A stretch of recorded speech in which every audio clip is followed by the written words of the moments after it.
นอนผีเสื้อพี่น้องหรือว่าดักแด้นี่เฮาขัวมันก็สิเป็นแบบนี้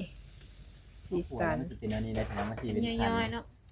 มันเป็นพวกเองคือให้ขาย ถือสูตรที่เพิ่นบอกอยู่บ่พี่น้อง FC เพิ่นบอกเฮามาเนาะ มีสำนี่พี่น้องก็เลยว่าลองใส่เบิ่งตามที่เพิ่นบอกมา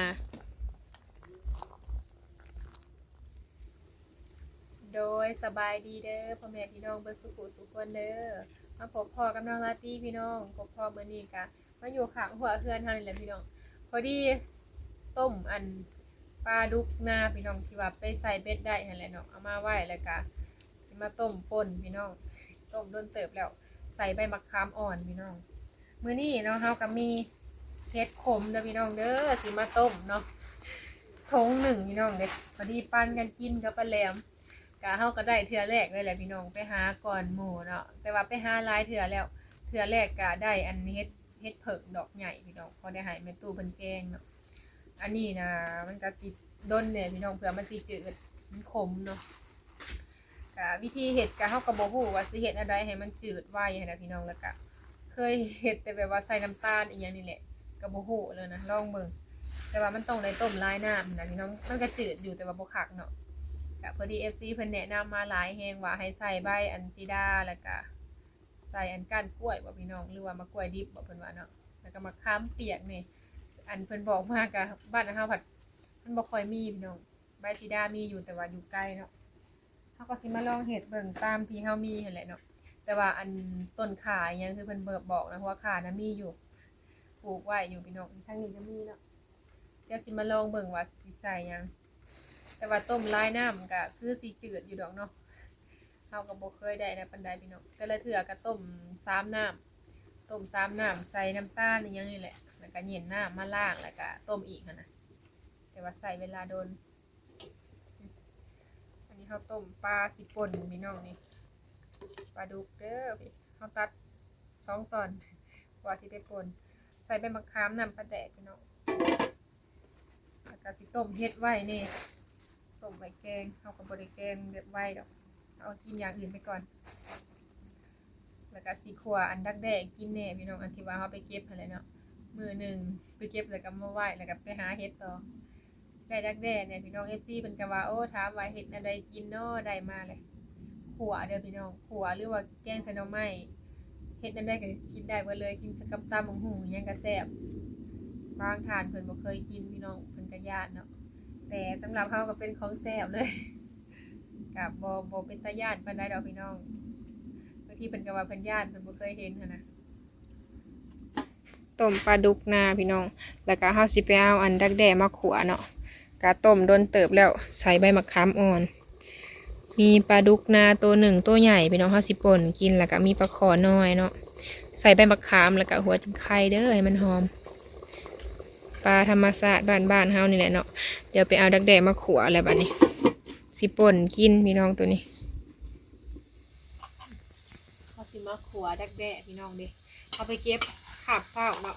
ได้อยู่ถ้วยหนึ่งพี่น้องเขาสิมาขั่วเบิดเลยบ่เบิดเลยเนาะ เบลล์ ก็เอามาเห็ดกินแบบนี้นะพี่น้องขั่วหรือว่าใส่แกงน้ำมันก็ได้เห็นเพิ่นเห็ดอยู่ได้แต่ว่าเฮายังบ่เคยเนาะเป็นเพิ่นมีแกงน้ำมันเลยก็แซ่บอยู่มันอย่างนี้เดี๋ยวอันนี้เฮาสิใส่หัวจิ้งไข่พี่น้องให้มันหอมไว้ที่ขูดเฮาก็เหี่ยวเอาไว้ในกระโตกขั่วกินขั่วให้มันสุกแล้วเฮาก็มาใส่น้ำมันด้วยพี่น้องแกะแล้วน้ำมันที่เพิ่นให้ก็สุกแรกตอนมันสิสุกแล้วเฮาก็ใส่น้ำมันแล้วเฮาก็ขั่วแล้วทอดให้มันกรอบขั่วแบบนี้พี่น้องแล้วก็สิมีป่นปลาเนาะมื้อนี้เดี๋ยวเฮาป่นเรียบร้อยแล้วป่นปลาดุกนาพี่น้อง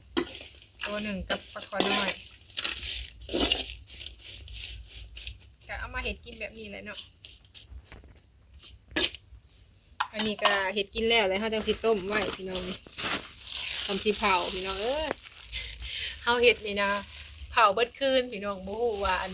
ใครรู้จักวิธีแบบง่ายๆนะพี่น้องเฮาน่ะบ่ฮู้เนาะเพิ่นแนะนำเฮาก็หลายอย่างอยู่แต่ว่ามีแต่ข่าแหละกับมะขามนี่พอได้อยู่แต่ว่ามันมีบ่หลายเนาะเห็นมีน้อยหนึ่งอย่างมันบ่พอหั่นนะ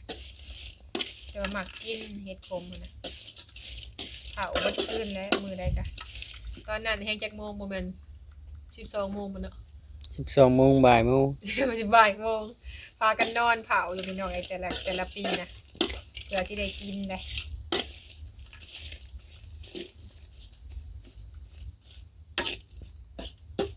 ใบบักขามก็มีแต่ใบบักขามมันคือว่าเห็นเพิ่นต้มใส่ใบบักขามนำได้หักเขาเป็นมันมีแต่บักขามหวานเนาะมันบ่ได้สม บ่คำข้างเฮือนนี่ก็ส้มแล้ว บ่ ทำนั่นแหละยามมะขามส้ม ในเฮาขัวแล้วเลยสิเป็นสีแบบนี้พี่น้องเริ่มแล้วนี่ถ้ามันสุกแล้วมันสิออกสีแบบเหลืองๆ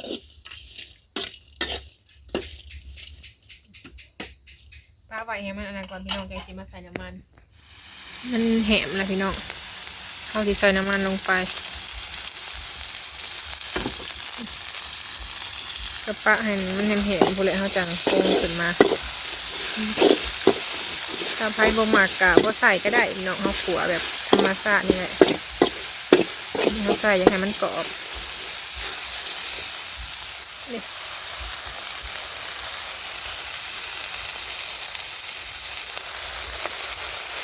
ขัวดักแด้พี่น้องเอามันก็ได้ถ้าก็ได้กิน2 เถื่อนี่แหละมื้อนั้นก็กินน้อยหนึ่งไปขายให้เพิ่นพอได้ค่าน้ำมันมื้อนี้ก็เลยว่าเอามากินเอง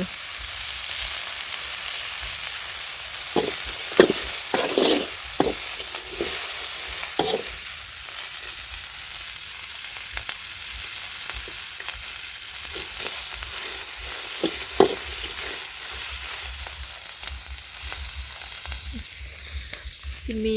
ป่นปลาดุกนาพี่น้องมาได้กินข้าวน้ำกันเด้อทุกแล้วพี่น้องมันเข้ากันน้ำมันโดนเติบแล้วมาตาขวดกินข้าวเด้อพี่น้องนี่แหละเวลาขวดแล้วค่ะกะสีแบบบ่ได้ลายเลยมีของเวลาขวดแล้วนะถ้าเขาต้มน้ำมันออกคักๆนี่ยังสีน้อยบางคนก็ว่าคิ้วเพิ่นก็ต้มน้ำออกแต่ว่าอันนี้เขาก็ธรรมดาเนาะรสชาติแซ่บไปแล้วอะไรพี่น้องมาเด้อกินข้าวเด้อพี่น้องนี่มีอันทอดดักแดดพี่น้องแล้วก็มีป่นปลาดุกนาพี่น้องกิน2 คนคือเก่า โดยสบายดีเด้อพี่น้องเด้อ พอดีข้างหมอเฮ็ดไว้แล้วพี่น้อง มาเด้อกินข้าวแรงกันพี่น้อง สิต้มเฮ็ดไว้นำ เอาขัวแล้วมันจะเป็นอันนี้ได้พี่น้องมันสิเป็น ย่ พัน อยๆเนาะ มันเป็นพวกเองคือเฮาเฮ็ดขาย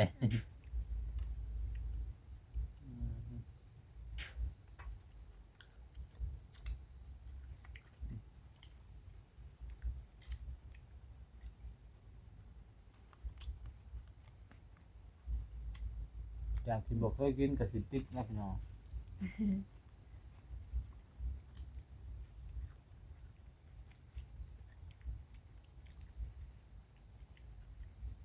พอดีแซ่บเนาะแซ่บดีแหละนัว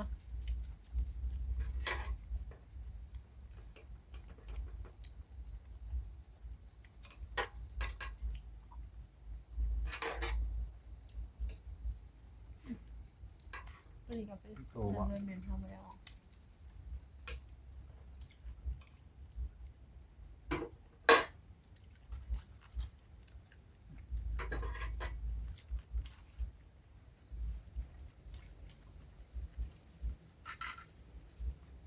พากันมานั่งเผาเฮ็ดอยู่นี่แล้วพี่น้อง แต่ละเทื่อกะต้ม3 น้ำอะไรพี่น้องต้ม3 น้ำแล้วก็เอามาล้างแค่ล้างว่าแล้วก็เอาไปต้มอีก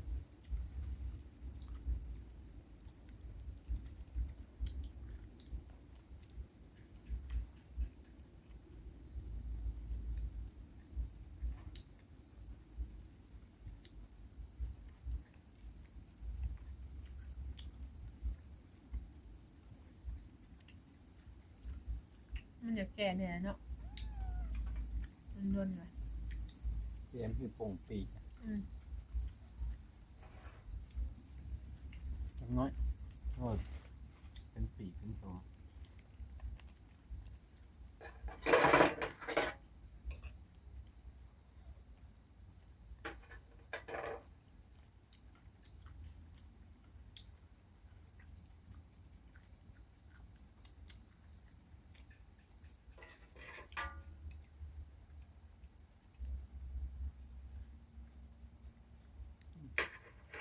เลย มันกินบ่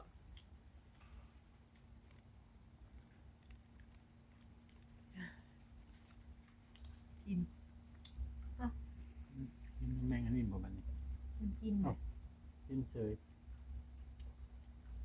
ตอนที่ปะไว้แบบบ่กิน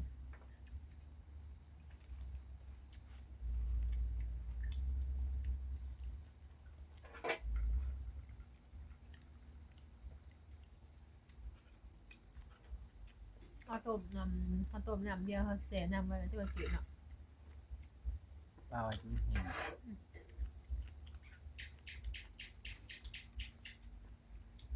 เอา แม่กระโดนนะมีอยู่พี่น้องแต่ว่าอยู่เต้าถ่านเข้ามาคำเร็วเลยเว้ย มีไก่ นี่มือหนาก่อนที่ลองมึงมันจะเหม็นอยู่ดอกเพราะว่ามันผ่านเนาะมันก็คือซีซัสกันอยู่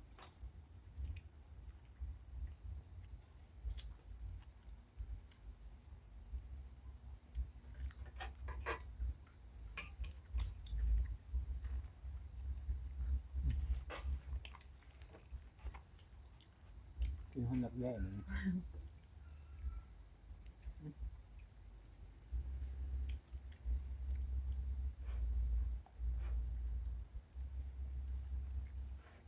เป็นพวก เพราะว่ามันจะสีแสบนะ เป็นพวกเลย มันอยากจ้างมันนะ มันติดกันเนาะมันเพิ่นว่าบ่เคยกินเพิ่นยังกินอยู่เนาะกิน เป็นพวกผม เราอ่ะติดใจนะเพิ่น ลองแล้วก็แซ่บอย่างมันส่วนหลายในงานบุญนะพี่น้องอยู่ไสก็มีเพิ่นสิเอิ้นว่าแรกๆคือกันนี่แหละแต่บ้านเฮาสิเอิ้นว่าด้วงเนาะบางทีว่าเพิ่นขายตามงานบุญนั่นน่ะอันบ่แม่นพวกเพิ่นใส่โฟมน่ะบ่แม่น50 บาทถูกบ่โฟมละ25 30พุ่นแหละเนาะ แม่น เพิ่นเลี้ยงเลยเนาะเป็นตัวดวงเพิ่นก็ขายคือกันตัวน้อยนี่แซ่บกว่ามันเป็นตัวใหญ่มีตลอดปีอันนั้นก็เป็นแพ็คอยู่บนขายนะ เลี้ยงไว้ดิเอา มันเขามาไก่เนี่ย เอาเบอร์เจียวหานะอันนี้เนี่ยผมกินลองมือดู ถ้ากินอยู่ผัวอ่ะ กิน แม่มันเพิ่นคือว่าปานใดก็กินอยู่บ่ กินดักแด้พี่น้องเอ้ย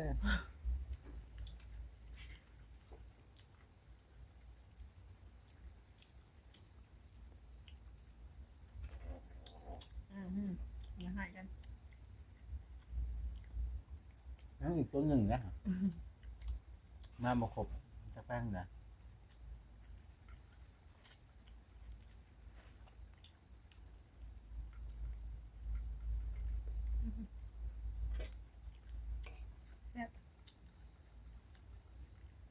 เดี๋ยวเขาสิต้มเฮ็ดพี่น้องกินข้าวค่ะ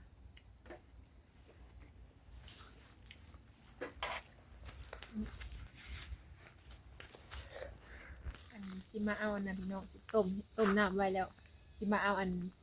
ใบข่าใบกล้วยบ่แม่นก้านกล้วยเนาะต้ม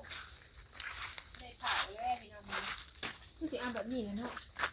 นี่ใบตุ่มงามๆนะ เห็น พู บ่ ดต้องพูดเด้มันล่มลงพื้นดินเห็นบ่ทางนั้นนะอันนี้มันเหี่ยวละมันเบิดคุณภาพ ตอนนั้นแหละ โอ้โห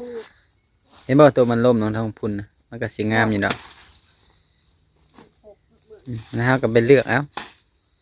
แต่คนใส่ซ้ำนี่แล้วพี่เอาตัวนี้ก็ได้มันงามพอแล้วเนาะ พอแล้ว เพราะว่ารวมกันกับการกล้วยเลยลองมึงว่าคิดเป็นเลยนะ ปลูกการกล้วยทั้งพวกแต่ต้นกล้วยเพิ่นแถวนี้ ก่อนกล้วยจะไปได้เนาะ ถึงบ่มาสิตัดให้ครับบ่ถึง เอาออกมาใบมันเนาะ ออกแล้ว พ่อจะตีกับนี้เนาะเพราะว่ามันรวมกันอยู่เลย ได้บ่ ได้แล้วมันสิเต็มหม้อละ เนาะคือสิซ้ำนี่นะพี่น้องลองเบิ่งว่าสิเป็นจังไดต้มน้ำไว้อยู่ป่ะวันนี้สิเอาอันนี้ไปลงหม้อแล้วก็สิเอาเฮ็ดใส่เอาใส่อันก้านขาเนาะแล้วก็มีมะกล้วยก้านกล้วยน้ำมาต้มเลยพี่น้องบัดนี้เข้าเลยเนาะ เขาโลดคะแนนยังมันเหี่ย คิดดูร้ายเติบพี่น้องเต็มหม้อ พอดีล้นหม้อแล้วพี่น้องเอ้ย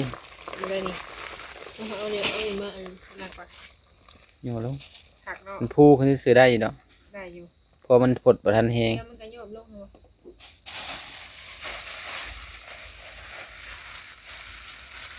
ทำสิเผาเด้อมื้อนี้ ต้มปลาไหวหมอหน่อยเพิ่มไปจังเนาะใหญ่กว่านี้ก็มีแต่หมอซึ่งนั่นแหละเอาคัดไว้แล้วเนาะ อันไว้ เต็มห มัน ม้อ ผดซะก่อน เผื่อมันเฮาต้มนี่มันก็โยบลงกับพอดีแล้วก็บ่หลายดอกลองเห็ดเบิ่งลองว่าสิเป็นแนวใดเฮาก็ยังบ่ทันได้เคยเฮ็ดต้มตอนน่ะก็แห้ง3-4เนี่ยพี่น้องเผาเบิดคืนยามใดก็ มันยุ่มลงจังน้อยอย่างตัดซะอีกก็ได้ เพิ่มอีกเพราะมันบ่มีพื้นที่ได้มันเต็มแล้ว แม่นมันคือสิได้อีดอกต้มเฮ็ดขมนี่น้องหามาแล้วก็หากะพากันกินข้าวนี่พอได้กินอยู่ฝนตกนี่ช่วงหลังๆนี่ก็พี่น้องถ้าว่าเบิดฝนเหลือก็คือมันเหี่ยวเนาะแบบเฮ็ดนะ นี่ มันบ่สดชื่นพี่น้องอยู่ไสคือ บ่ผลมันอายุมันซำนั้น บ่ ตกมามันก็เหี่ยวคือเก่า เออ มันจะเกิดใหม่ มัน แหละ เป็นแบบว่าเหี่ยวๆแล้วก็แบบมันบ่ตึงหั้นนะ อายุมันซำนั้น เออพอได้กินพี่น้องไปหาอากาศเด้เฮาก็มานอยู่ได้ ไปปัดว่าป้าไปรอบค่ำกันเนาะยังได้เฉยเต็มกับขู่บ่ได้พี่น้องกับขู่นี่ครึ่งหนึ่งของกระทั้งสีเอาอันเฮ็ดขมลงเรียบร้อยแล้วพี่น้องบัดนี้ก็ผดแล้วเนาะว่าได้นางเผาเฮ็ดขมแล้วพี่น้องมื้อนี้ ได้มากอะเพื่อสิได้กินเด้อพี่น้องเด้เฮาก็ใส่ตามที่มีพี่น้องว่าอายทวนๆแล้วก็สิมีอันก้านกล้วยเด้อพี่น้องเด้อก้านกล้วยแล้วก็กับก้านขาเนี่ยบ่ได้ใส่หน่อมันเนาะถืออยู่บ่พี่น้องก็พอดีทาง FC เพิ่นแนะนำมาเนาะเห็นหาเอาคลิปลงพี่น้องก็ใส่ซ้ำนี่ก่อนอันใบกระโดนน่ะบ่มีพี่น้องมันอยู่ทางเตาถ่านพุ่นแหละเลยบ่ทันได้เอามาใส่เดี๋ยวมื้อหน้าสิลองเบิ่งตามที่เพิ่นบอกเนาะเฮาก็ใส่ซ้ำนี่ก่อน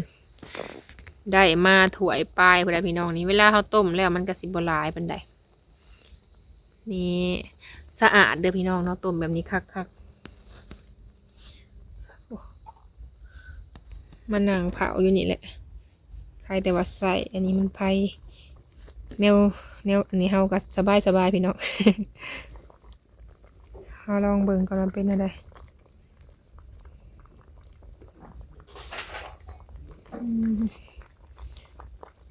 เฮาตัดใส่แบบนี้แหละ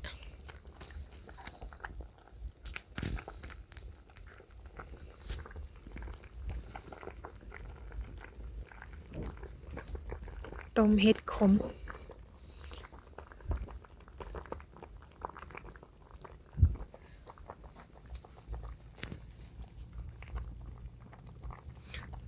ต้มไว้ลองเบิ่งแล้วก็สิแช่น้ำเย็นไว้พี่น้องบางทีก็ถ้ามันบ่จืดหั้นนะเฮาแช่น้ำเย็นไว้น้ำต้มไว้ก่อนพี่น้องบัดนี้กินข้าวกันแล้วมาต้มไว้อยู่ทางหน้าเฮือนพี่แหละเพราะว่าเฮาจังสิอันเบิ่งง่ายพี่น้องทางหลังนะมันอยากมืดๆแน่กลางคืนเนาะหามาแล้วก็พอดีต้มเลยพี่น้องก็ใส่เท่าซ้ำที่เฮามีก่อนลองเบิ่งว่าสิอันจืดซำใดเฮ็ดแต่เก่าก็ป้าพี่น้อง1 โมง 2 โมงพุ่นละจังได้อันนอนนะพากันหนังเผาอยู่มันก็เป็นเฮ็ดชนิดหนึ่งที่ว่าขมมันนะพี่น้องแต่ความกินได้เคยกินแล้วก็ธรรมดาแกงอันใส่หน่อไม้ก็แซ่บเนาะเคยแกงอยู่พากันไปหม่นป่าพี่น้องจักหมากอะไรอย่างหมากติดผมนะเต็มเลยเป็นเลาะส่วงยามค่ำแล้วใครแต่ว่าได้อยู่พากันไปหากินในส่วงนี้กับพี่น้องนอนเด้อพอดียามแรงก็เลยได้เข้าป่าแล้วก็เจอพี่น้องป้ามานได้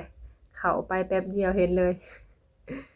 ปันไปปลูกไว้พี่น้องแต่ว่าคือว่าแหละเนาะไผก็ยังบ่ทันได้หาหั่นนะเฮาเข้าไปเลยมันเลยเห็นถ้ามีคนหาหลายมันกับบางไปมันเบิดไว้พี่น้องเห็ดขมนี่นะบางบ่อนก็สิบ่มีได้ ทานดินแข็งนะมันบ่มีเลยพอดีหามาได้แล้วก็พอได้แกงกันแล้วเนาะเขาต้มไว้อยู่ตอนนี้ก็สิเย็นน้ำหนึ่งมีแต่แช่น้ำเย็นไว้ตอนเช้าแล้วเขาเย็นน้ำออกนะเคยเห็นแบบนั้นมันก็จืดอยู่ได้เขาต้ม2-3น้ำบางทีก็เอาพี่น้องจังใดคลิปนี้สิขอลาไปก่อนเด้อพี่น้องเด้อเนาะถ้าพบพ่อคลิปหน้าพี่น้องโดยจังใดก็ขอบคุณที่ว่าเพิ่นแนะนำเนาะในการเฮ็ดขมนี่แหละพี่น้องเฮ็ดกินนะว่าเฮ็ดแนวใดจังแซ่บแล้วก็ต้มแนวใดมันจังบ่ขมนะพี่น้องเฮากับเอาจากเพิ่นนั่นแหละมาเฮ็ดลองเบิ่ง โดยเอาขอบใจหลายๆเด้อเนาะเอาคลิปนี้ลาไปก่อนพี่น้องขอกล่าวคำว่าสบายดี